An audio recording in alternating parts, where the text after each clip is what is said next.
With Saddam came decades of war and sanctions, so those massive reserves lay largely untouched.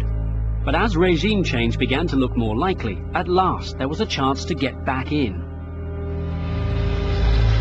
But it's not greed that's driving big oil companies, it's survival. Because they're discovering less and less oil with every year that passes. It's something senior oil explorers have worried about for decades.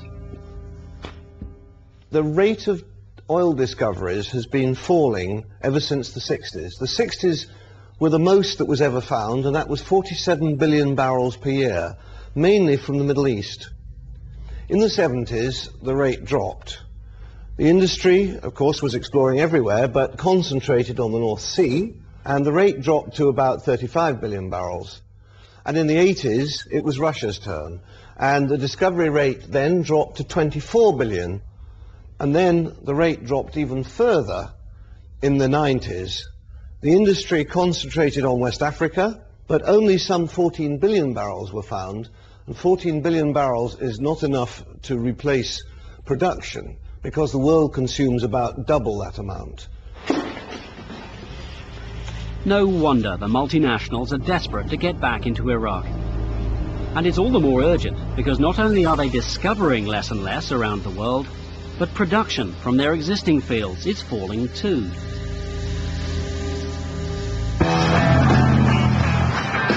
In America, always the greediest consumer of oil, production has been falling for 30 years. Americans guzzle 20 million barrels of oil every day, but now they have to import over 60% of it.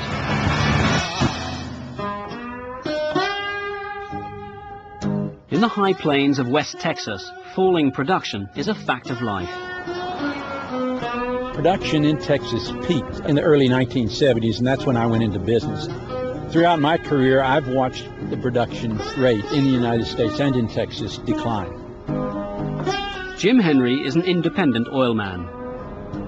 He owns around 1,000 wells. All around, the nodding donkeys are a symbol of decline. The pumps are only needed because of falling pressure in the oil fields below. There's still lots of oil down there. It's just that as the pressure drops, it comes out ever more slowly. It's an iron law of nature. What we have here is a stripper well that's producing from about 5,000 feet down, about a mile down. It's only producing 7 barrels per day, which is not very much. Most of the wells in this area produce about 7 barrels per day. This well once produced 100 barrels per day about 30 years ago. Since then, it's declined because it's only so much oil down in the ground, so we're producing it all, and it's running out of oil.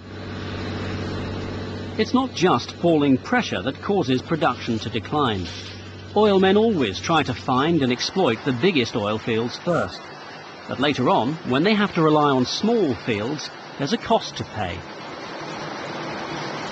Now, the production goes down because the large fields are declining. The smaller fields come on, but they don't produce nearly as much as the larger fields. And the overall aggregate, the production declines. In America, the trend was so pronounced that production started to fall when half the oil was still in the ground.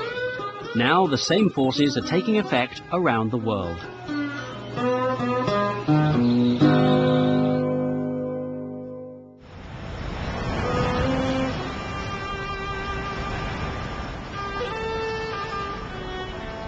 Dr. Colin Campbell is an exploration geologist with a long career in big oil.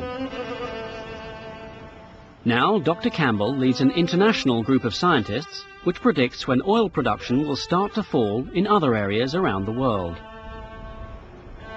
He has long forecast the peak and decline of the British North Sea. And now, it's started.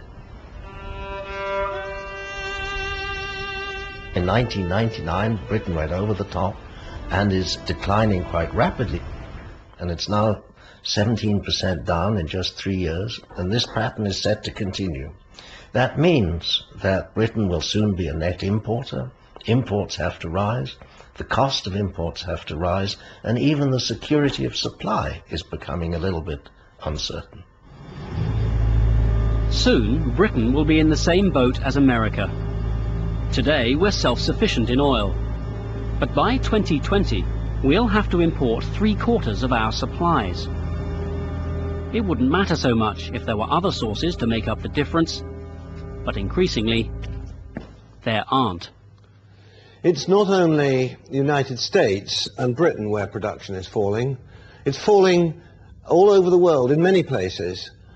For instance, in the Norwegian North Sea, the government forecasts that in the next 10 years, production will halve. In Argentina, oil production has been down for several years. And in Colombia, which was a big producer in the 90s, production is now past the peak. Alaska, which was the savior of the United States for many years, is now in decline. Australian oil production is down, and Indonesia passed its peak some 5 years ago. Because production's falling all over the world, we're going to become increasingly reliant and vulnerable to the Middle East, and in particular, the 5 largest producers. Of those, the 2 most important from our point of view in the West are Saudi Arabia and Iraq. You're looking at the next president of the United States. When George Bush took power 2 years ago, his administration was already worried about the vulnerability of America's oil supplies. The buzzword was energy security. Like Bush himself, the men and women behind the president had close links to big oil. Donald Rumsfeld owned oil company shares worth millions of dollars. Condoleezza Rice was a director of Chevron for a decade. And Vice President Dick Cheney used to run the oil services company Halliburton. So he got the job of heading an energy task force on how to safeguard America's oil supplies. Hi, Matt Simmons here. How are you? Matt Simmons is banker to the Houston oil industry. Yeah. Like Colin Campbell, he's worried by falling oil production around the world. He was also a key advisor to the Cheney Energy Task Force. We've come to where we are, but I say that what I basically told him is that we had some looming energy problems because we'd run out of productive capacity. We'd basically in the 90s used up all of the cushions, and yellow lights were going off all over, that we were barreling into a really nasty energy crisis. The administration was receptive to Simmons' message.